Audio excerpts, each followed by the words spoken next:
There's no shortage of stuff that the Trump administration is doing that would be a stop the presses moment in any other administration. It's just that he's doing so many of these things at once that they can get lost in the sauce, right? I mean, Trump just this week has revealed a budget plan that will entirely eliminate the Head Start program everywhere in the country. This would have been a month's worth of headlines in any other administration. I mean, Head Start is preschool, and Trump is going to cut it to zero. Nearly 50% of all Head Start funding in the whole country goes to rural areas in which there often is no other childcare option available for young parents. Head Start is it, and Trump is zeroing out Head Start. Zero. He's eliminating it. This week, Trump has yanked all Americorps volunteers off their projects all across the country. Americorps is like the Peace Corps, but here at home. It sends young people aged 18 to 26 all around the country to do disaster response and conservation projects and education. They do things like building housing for veterans. They just do good works on a voluntary basis in every state in the country. And they do it in exchange for helping pay for college.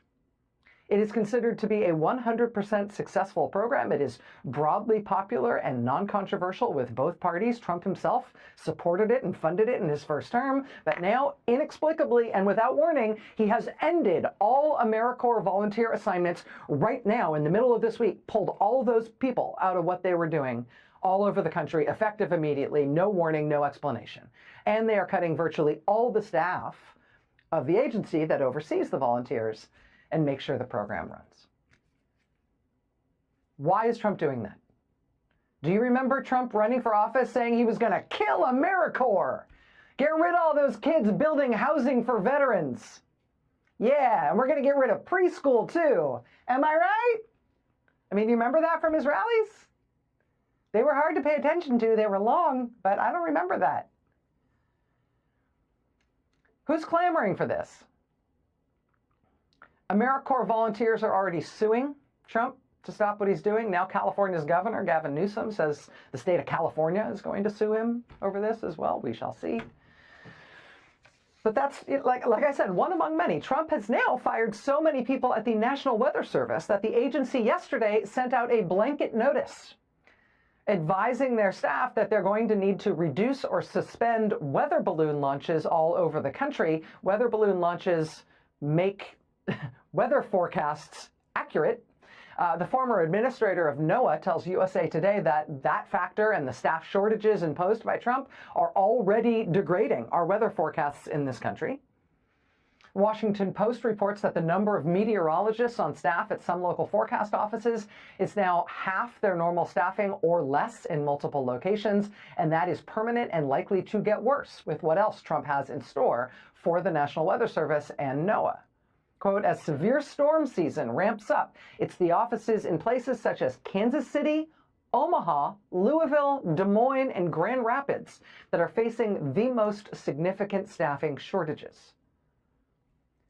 And on top of that, to stop people who work in these agencies from letting the press and the public know about what Trump is doing to the Weather Service, to stop people from talking about how their weather forecasts are degrading because of what Trump is doing to the Weather Service, the Washington Post reports that the Trump administration is now, quote, installing monitoring software on NOAA employees' devices to track their communications so they can make sure they're not talking to the public and not talking to the press about the way Trump is decimating the Weather Service.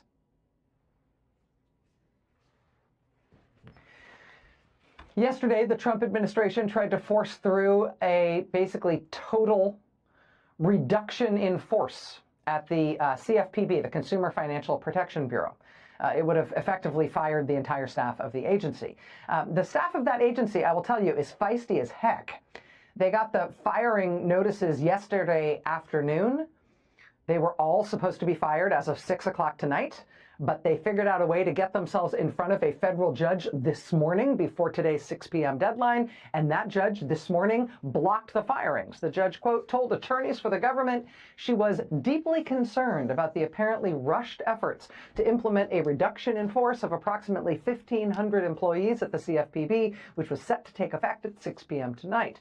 The judge said the move by the Trump administration could be in direct violation of an injunction she had put in place already. That injunction required terminations at the agency to be carried out only after a particularized assessment of individual employees' performance. Judge told attorneys from the Trump administration that this reduction in force thing that they tried to force through today, quote, is not going to happen in the meantime. The judge ordered the Trump administration to advise agency leadership that they need to make that clear to employees who had been informed they would be ousted. In other words, the judge is telling CFPB, not only are you not firing those people today, which you were trying to do, but you are going to tell them that they are not being fired, because they all got notices from you saying they're fired as of today. You must notify them that they are not being fired. ABC News reports, quote, many of those employees sat in her courtroom Friday, and several broke into tears following the hearing.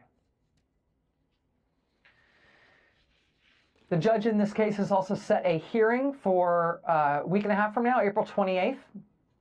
She says she wants testimony from at least one Trump administration official and potentially one member of DOJ about what they tried to do here with trying to fire the whole agency. She says she's basically going to get to the bottom of whether they violated her court order with this attempt to fire these people, which again, they did not get away with, which she blocked, and which they now have to answer for as potentially having violated a lawful court order. Like I said, those CFPB employees are feisty. Every time there's a court hearing, they are filling the gallery. Every time there is anything going on with their agency, every single thing that they have tried to shiv that agency with, they have not only fought back, but they have shown up in person. And it matters, and it is working, and they're still there hanging on. There is no shortage of fight, in no shortage of people, for no shortage of things that Trump is doing. But one issue in particular keeps rising to the top. And it's because of the extremism of what Trump is doing specifically to immigrants. And it is just lighting up the country right now. We've been covering this all this week in particular, but it really is every day.